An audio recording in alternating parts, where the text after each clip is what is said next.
Alright, because I need views and I'm coming up on 500 subscribers, I'll do a tutorial video on on the project that I did, or that I uploaded,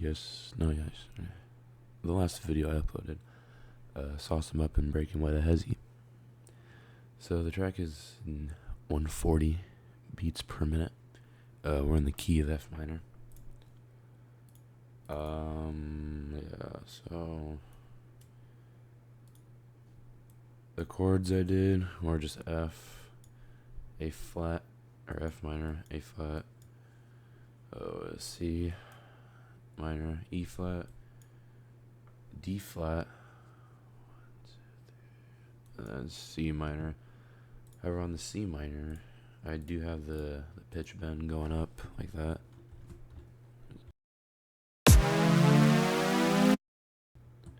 So yeah, that's pretty cool.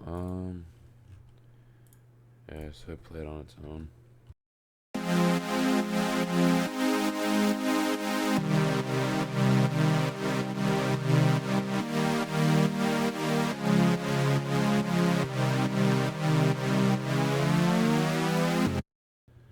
So this version of the project is not the same as the one that I uploaded here on YouTube.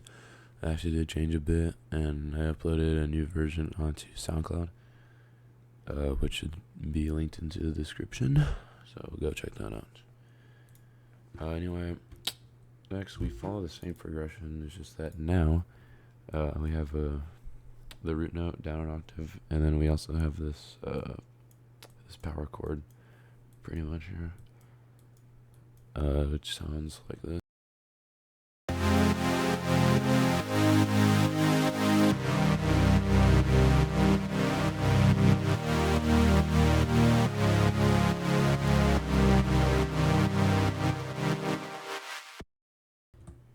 I really do like using power chords, especially with synths, because they already sound badass on uh, metal guitar distortion guitars. So I really like using it with synths. And then we have this arp here, which just follows the chords a bit. We have this one, which follows the root, or which follows the chords exactly. Pan left a little bit, and then this one is just the thirds of this. So then it's also a pan right to give it that stereo effect, and this is what it sounds like.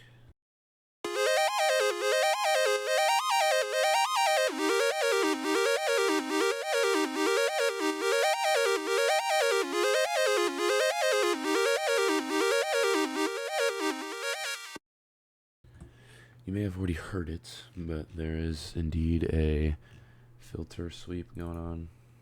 This thing right here. I made it more noticeable in the SoundCloud mix. So yeah, I thought it worked fine originally, but then I was like, you know what? What if I made it go higher? And I feel like that would add more impact on the drop. So that's what I did.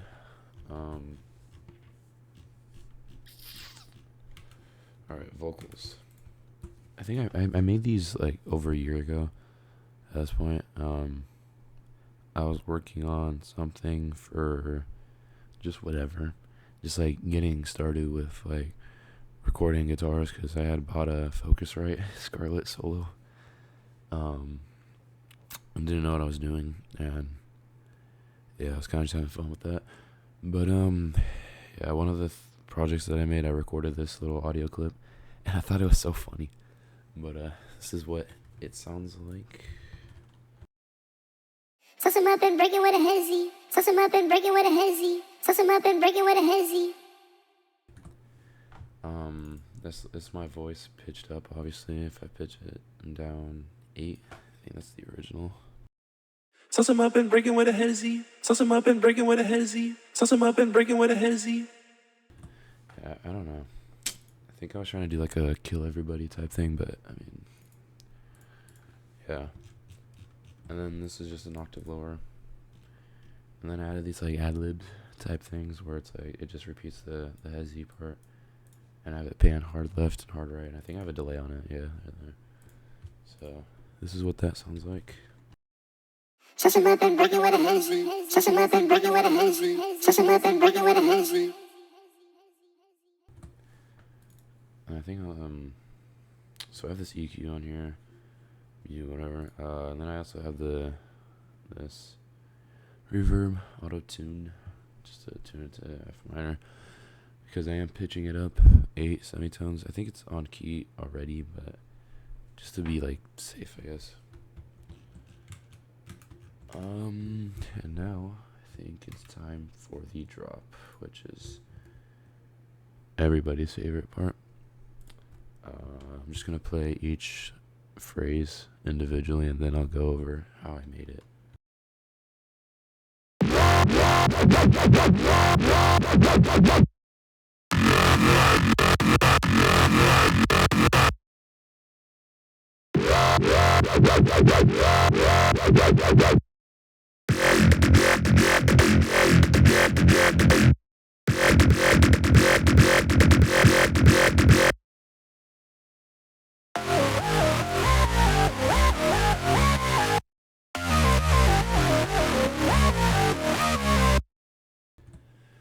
So yeah, that's that. That's literally the entire drop for both sides there, except for this harmony that I added.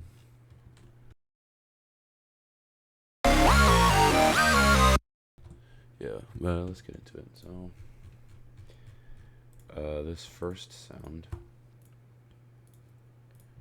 I don't think I necessarily made it on accident, but leading up to it, I was not expecting the result. So, saw formant. This should be in the middle position like that. Amp's turned down a little bit. Then I have an AI on it, just to give it a bass, just to give it bass, right? This is a bass after all. If I just have it on this format, it's not gonna sound good, right? Then we have some filters, emphasize the vowel from the bend here, because that's where the vowel's from, if you didn't know. It's from this bend, and the formants, or the filters, give emphasis on it. So, without any effects, sounds like this.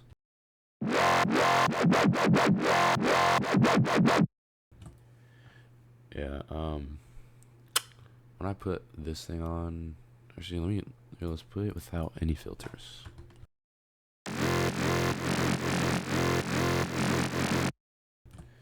So, I mean, it sounds fine, but let's put on that band reject.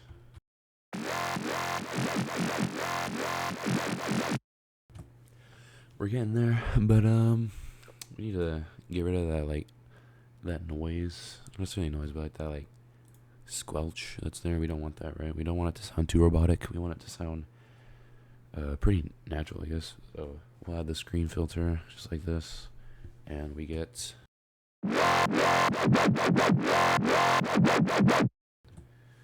then effects, OTT, and the EQ for boosting slash vowel stuff, and then giving room to the symbols, because we don't want to have too much trouble, right? Okay, that's that sound. Next is the growl, which is just the standard one that I made a while ago. Tested growl from, I think it was the Teen Titans Go remix project. I didn't change anything because I couldn't figure out a good way to change the patch, so I just stayed with the default one. And this is the automation, or this is the original thing that I created first. Very short, and then I just duplicated it first I bounced it to a new track. Then I duplicated that same audio file and then just took out this last segment of it. Yeah, it was this thing right here. So then it would sound like this. Yeah, just adding some extra rhythm to it.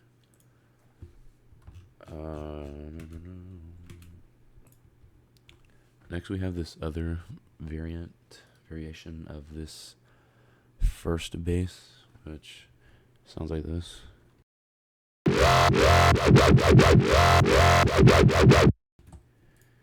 It's the same thing, but all I did was just turn this up.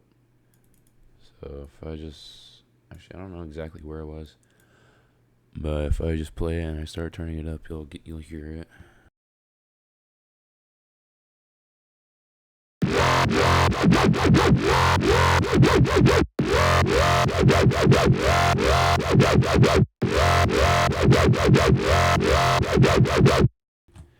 Yeah, right there. Pointed somewhat up, like there. I don't know. I wish native instruments gave these things values when you turn them, but I guess that was just too much to ask for. Next we have the wub.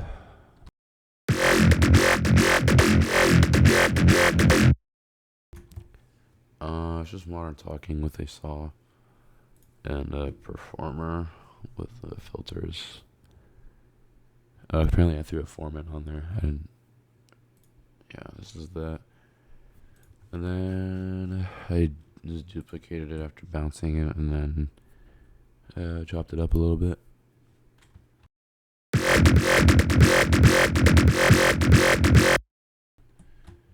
Alright, and then the last sound is this Crooker's lead.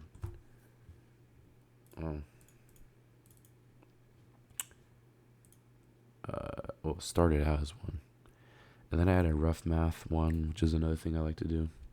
I really do enjoy doing that. It gives it a nice, how do you pronounce it? Timbre. Yeah, so this is what it sounds like. No effects.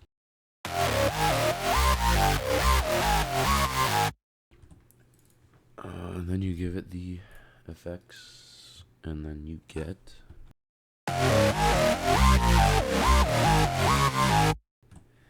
you might be wondering, what is this I forget this thing. What is this for? Just to give room to the oh my freaking gosh, the hi-hats, just to give room to that. This is the melody here. Nothing too drastic. And then the triplets for the first half, and then for the second half, I just do this, like, I don't know what to call it, but like,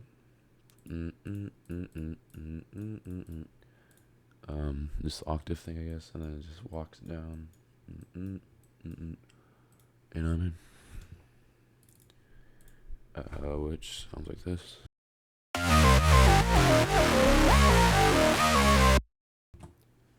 And then the harmony is it's just thirds.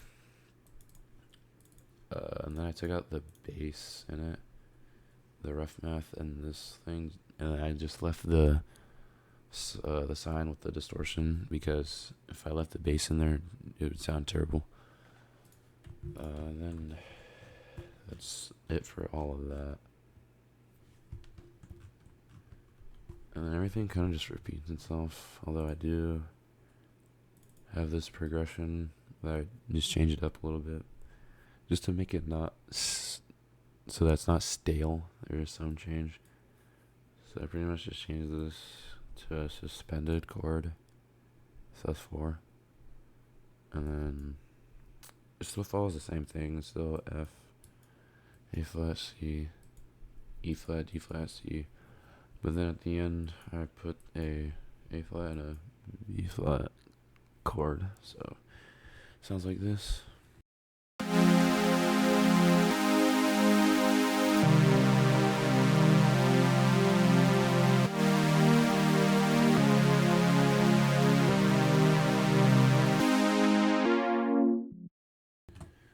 there's that filter. I actually changed it here first with the power chord root stuff, which just sounds like this.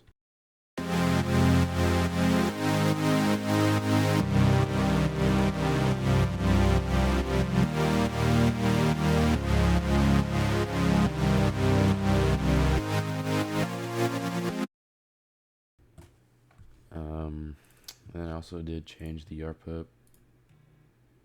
to follow the changes.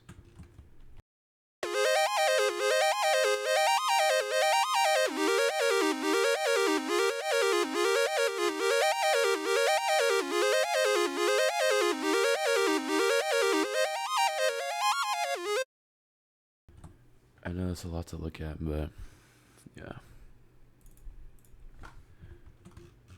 And I don't think I really changed much after that, although the intro is, or the outro, sorry, is just this.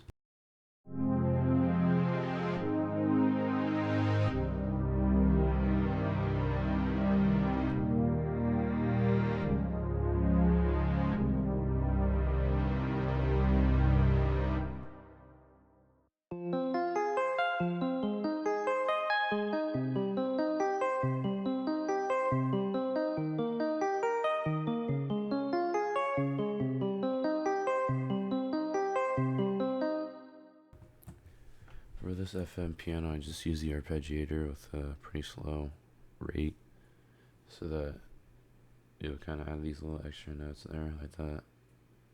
Not extra, but like just repeat before going to the next chord, whatever. Yeah, and then auto pan.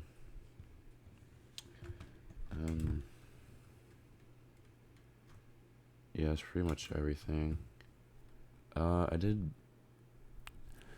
Normally, I would go for kind of like a peak at 0 decibels type of master, but I mean, I don't know. I wanted to experiment with like how it would sound if it wasn't like that. Like if it kind of just peaked at like, I don't even know where it peaks at. Like maybe like -3 or something, maybe less. I don't know. But mostly just trying to like get a good, where is it? LUFS/ML level, which basically means like how loud it actually is in space, or like in like listening to it from speakers. So usually I'll get it to about like -9, maybe -12, I don't know. But I think this one, I think I have it at -15. If I play it out over here. I lied. So, you'll usually get it around here, and then I brought it down to -12 just by turning down the main group tracks here, giving it a lower value instead of just keeping it at 0, and then just changing the levels on each individual track in the group. I also didn't do a very loud sub, -6.5 there.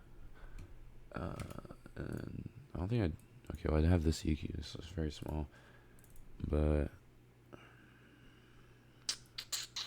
yeah, other than that, I didn't really do anything like compression wise or nothing. It's all just there. I mean, I do have compression on here on the kick and snare, but yeah, that's just because it's drums.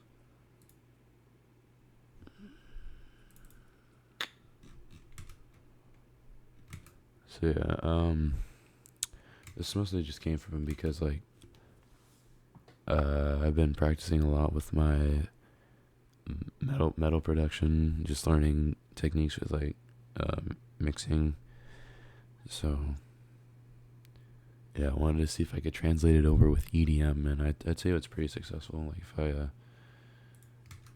if I bring in the audio file in here, you'll notice it's like it's loud, but like it's not super loud. Like if I bring in this other project that I made, I think this is the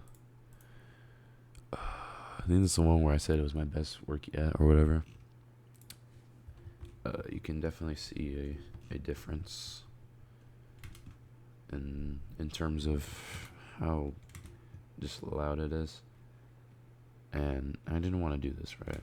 I wanted to get a loud mix, but I didn't want it to be artificially loud, right? I want it to be loud where it's like it's just that's just how it is, you know. So yeah, I mean, it's got some pretty good dynamics, right? It's not super loud in the intro, and then like once the sub kicks in, you can see it kind of like goes up, and then down here, especially with the filter part, goes down and then comes back right back up in the outro. But I don't know, it's easier to just do it than just to explain it. But yeah. So yeah, that's just about everything that I did with this. Yeah, I'll probably keep posting more of like projects that I make, and then maybe doing more breakdowns of them. I don't know, just to help people out, right? Give people an idea of what I do. Not because I'm the greatest, but just because like, I have ideas, and maybe I could help other people out with their own writing and composition and whatnot, or maybe even with sound design. I don't have the greatest sound design, but maybe I could give someone out there some ideas, and they can get better for themselves, or they can get better than me. But yeah, that's it for this video. Goodbye.